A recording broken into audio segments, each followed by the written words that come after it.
तो मुंबई जाओगे तो आपको हार्ट अटैक कभी नहीं आएगा, लेकिन वो कैसे? और एक ऐसा जीव है जो ताजमहल से भी कई ज्यादा पुराना है और वो अभी भी जिंदा घूम रहा है। और इन यूट्यूबर्स की महंगी चीजें देखकर आपको ये बॉलीवुड एक्टर्स भी गरीब दिखने लगेंगे। भाई वीडियो बहुत मजेदार है तो 3 गिनने तक लाइक कर दो।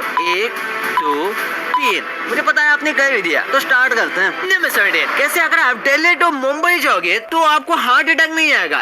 ये कुछ ज्यादा हो गया लेकिन ये फैक्ट रियल है। अगर आप घूमने जाओगे तो आपको हार्ट अटैक नहीं आएगा। काफी वियर्ड लगता है सुनने में, लेकिन जो काफी ज्यादा ट्रैवल करते हैं ना, उनकी ब्रेन हेल्थ काफी ज्यादा अच्छी रहती है। और इसी के साथ ये भी देखा गया है कि जो लोग ट्रैवल करना पसंद करते हैं या फिर जो लोग ट्रैवल करते हैं उनको हार्ट अटैक भी काफी कम आते हैं। इसका कोई पक्का रिपोर्ट तो नहीं है, लेकिन अक्सर ऐसा ही देखा गया है। और ये भी देखा गया है कि ट्रैवल करने वाले लोगों को डिप्रेशन, एंजाइटी ऐसे और भी मेंटली अनस्टेबल करने वाली चीजें नहीं होती। कई बार तो अगर लोगों को ऐसी सब चीजें होती है तो वो घूमने जाते हैं और वो भी ठीक हो जाता है। नंबर 16। चीटिंग तो लगभग पूरी दुनिया के सारे स्कूल्स में होती है और चीटिंग रोकने के लिए टीचर्स कई तरह की ट्रिक्स यूज करते हैं। लेकिन भाई अफ्रीका के स्कूल में जो होता है ना, वैसा तो शायद ही कहीं पर होता होगा। यहाँ पर बच्चों को एकदम खुले मैदान में इतने दूर दूर बिठाया गया है ताकि ये चीटिंग ना कर सके। वैसे इसके बाद ये बात तो श्योर है कि बच्चे आपस में चीटिंग नहीं कर पाएंगे, लेकिन एक बात सोचिए कि बच्चों को गर्मी में इतने धूप में खुले में बैठकर एग्जाम देना पड़ रहा है। ये उनके हेल्थ को लेकर काफी ज्यादा रिस्क वाला फैक्टर हो सकता है और ये स्टूडेंट की हेल्थ की चिंता ही नहीं करे, जैसे कि यहाँ दिख रहा है। नंबर 15। अगर आप सांवले हो ना तो आपकी एज होने के बाद भी आप एज वाले नहीं दिखोगे। जैसे कि आपने अक्सर सुना होगा कि व्हाइट स्किन ब्लैक स्किन से अच्छी है। हमेशा व्हाइट स्किन को ब्लैक से ऊपर देखा जाता है, लेकिन ब्लैक स्किन भी अपने आप में ये काफी ज्यादा स्पेशल होती है। ब्लैक स्किन सन से ज्यादा प्रोटेक्शन देती है। जिन लोगों की स्किन ब्लैक होती है उन्हें स्किन कैंसर होने के चांसेस भी बहुत कम होते हैं। इसी के साथ ब्लैक स्किन पर झुर्रियां बहुत कम आती हैं और जो गोरे होते हैं वो बहुत जल्दी बूढ़े दिखने लगते हैं और उनके आंखों के नीचे डार्क सर्कल्स और झुर्रियां भी बहुत जल्दी आ जाती हैं। वही ब्लैक स्किन वाले लोगों को झुर्रियां कम आती है और उनकी स्किन कई सालों तक फ्रेश दिखती है। नंबर 14। मेमोरीज तो हम सबको याद रहती हैं, लेकिन क्या आपने कभी मेमोरीज को बंद याद करते हैं तो न्यूरॉन उसे हमारे दिमाग में ले जाते हैं और उसके बाद ही वो सारी इंफॉर्मेशन याद रहती है। पर वो किस तरीके से काम करती है, इसके लिए इस वीडियो को देखो। कुछ इस तरह से ही हमारे ब्रेन में मेमोरी स्टोर होते हैं और हमें याद रहती है। हाँ, ये एग्जैक्ट वीडियो नहीं है क्योंकि किसी भी कैमरा से वर्किंग ब्रेन का ऐसा वीडियो निकालना पॉसिबल नहीं है, लेकिन ये बहुत ही ज्यादा एक्यूरेट है और हमारे दिमाग के अंदर सच में कुछ इसी तरीके के मेमोरी स्टोर होती है। यानी अभी आपकी जो मेमोरी स्टोर होते हुए देख रहे हो, ये भी कुछ इसी तरीके से आपके मेमोरी में स्टोर हो जाएगी। नंबर 30। 1386 में एक फीमेल पिग को पब्लिकली मारा गया था, यानी कि सबके सामने, और इसके लिए लोग बहुत ज्यादा खुश भी हुए थे। दरअसल इस पिग के ऊपर आरोप था कि इसने एक बच्चे की जान ली है और इस पिग के खुद कई सारे बच्चे थे। लोगों का ये भी कहना था कि ये अपने बच्चों को बचाने के लिए उस बच्चे को दूर कर रही थी और इसमें गलती से इस पिग ने बच्चे की जान ले ली। आखिर है तो जानवर ही, लेकिन वहाँ के लोगों ने कहा कि इसे ऐसे ही जिंदा नहीं रखा जा सकता, तो इसे सच में कोर्ट में लेकर आया गया था और कार्रवाई भी की गई थी और उसके बाद इसे फांसी की सजा दी गई। नंबर 12। ऐसे नक्कल्स को क्रैक करना बहुत सैटिस्फाइंग लगता है। आपने भी नक्कल्स को क्रैक किए होंगे, लेकिन एक बार इस वीडियो को देखो। इस वीडियो में एक साथ मिलकर 500 लोगों ने अपने नक्कल्स क्रैक किए थे। हाँ, आपने बिल्कुल सही सुना।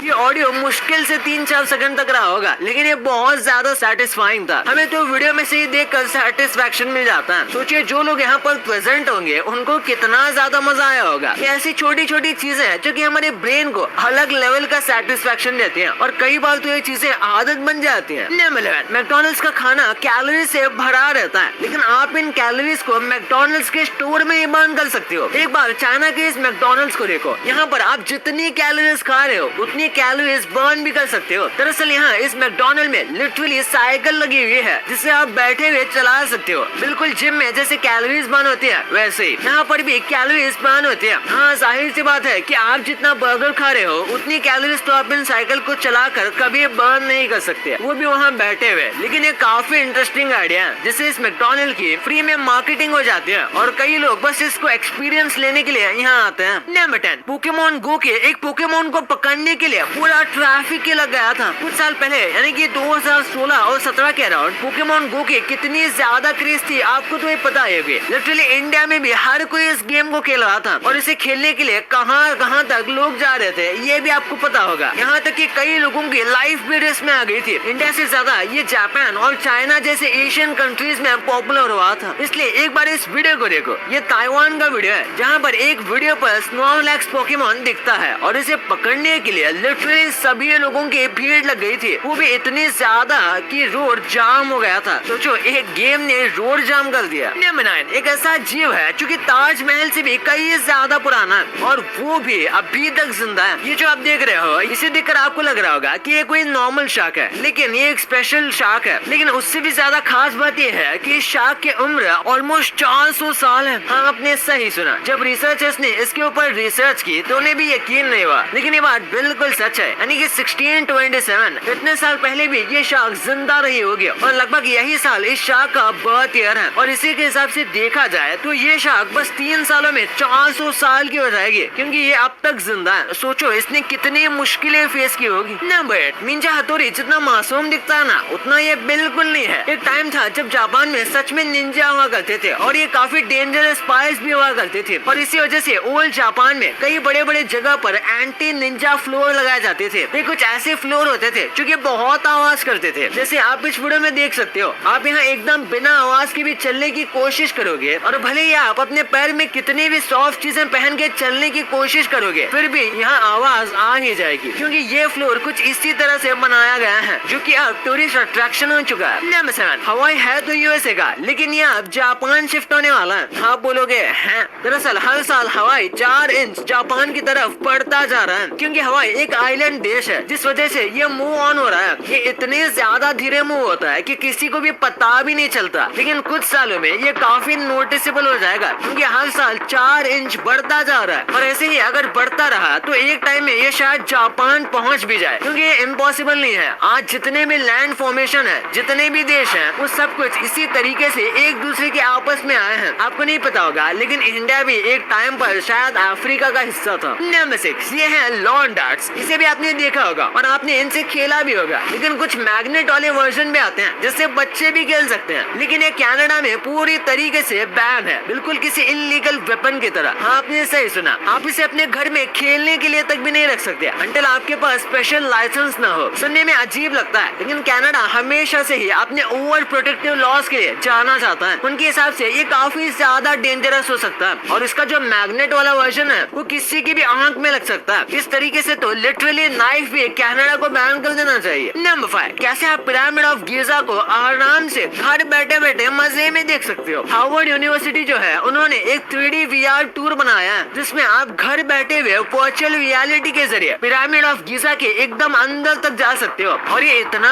ज्यादा रियलिस्टिक लगता है कि कुछ पल के लिए आपको लगेगा कि आप सच में अंदर ही खड़े हो। अगर आप सच्ची में पिरामिड ऑफ गीजा देखने जाते हो तो भी चांसेस हैं कि आप इतने अंदर ना जा पाओ जितने आप बस इन वीडियोस के तहत जा सकते हो। सच में वर्चुअल रियलिटी काफी एंटरटेनिंग है और फ्यूचर में वर्चुअल रियलिटी ट्रेवल्स भी काफी बढ़ने वाले हैं। नंबर 4 ये फ्लैग जो है ना ये बना कैसे, ये देखकर आपको सच में शौक लगने वाला है। ऐसा यूके का फ्लैग तो आपने देखा ही होगा, ये यूके का फ्लैग है, लेकिन क्या आपको पता है इसे बनाया कैसे गया था? नहीं तो ये है इंग्लैंड का फ्लैग और ये है स्कॉटलैंड का फ्लैग। इन दोनों को मिक्स करके पहले यूनियन फ्लैग बनाया गया था, वो कुछ इस तरीके का था और उसके बाद इसमें आयरलैंड मिक्स हो गया और फिर जाकर ये फ्लैग बना जो कि अभी भी यूके का फ्लैग है। यूनाइटेड किंगडम्स यानी कि यूनियन किंगडम्स का इन 3 किंगडम्स के फ्लैग को मिलाकर बनाया गया था और यूनियन बनाने से पहले इन तीनों देशों के अंदर बहुत ज्यादा लड़ाई होती थी, लिटरली बहुत ही ज्यादा। इनके हिस्ट्री में काफी ज्यादा लड़ाइयाँ, वाइकिंग्स भी इनके हिस्ट्री का पार्ट ही थे। नंबर 3 नॉर्वे की एक सिटी का नाम है हेल। हाँ भाई इन्होंने सिटी का नाम ही रख दिया नरक, यानी कि अब आप जिंदा ही नरक में जा सकते हो। और ये एक लौता ऐसा सिटी नहीं है, नॉर्वे में और भी कई सारे सिटी हैं जिनके नाम काफी अजीब होते हैं। जैसे कि यहाँ एक सिटी का नाम है राइवा जिसका मतलब होता है बट, और यहाँ की एक सिटी का नाम है एप। आपने सही सुना, बस इतना ही। और इसे जानबूझकर ऐसा रखा गया है ताकि लोगों को अट्रैक्ट किया जा सके, यानी कि ये एक पब्लिसिटी स्टंट है। नंबर 2 भाई हम सब जानते हैं कैसे इन्फ्लुएंसर्स काफी ज्यादा पैसे कमाते हैं और ज्यादा पैसे कमाने के बाद वो काफी यूनिक और महंगी चीजें भी खरीदते हैं। और आज हम आपको इन्फ्लुएंसर्स और सोशल मीडिया के पास होने वाली कुछ अमेजिंग महंगी चीजें बताएंगे, जैसे कि बिगेस्ट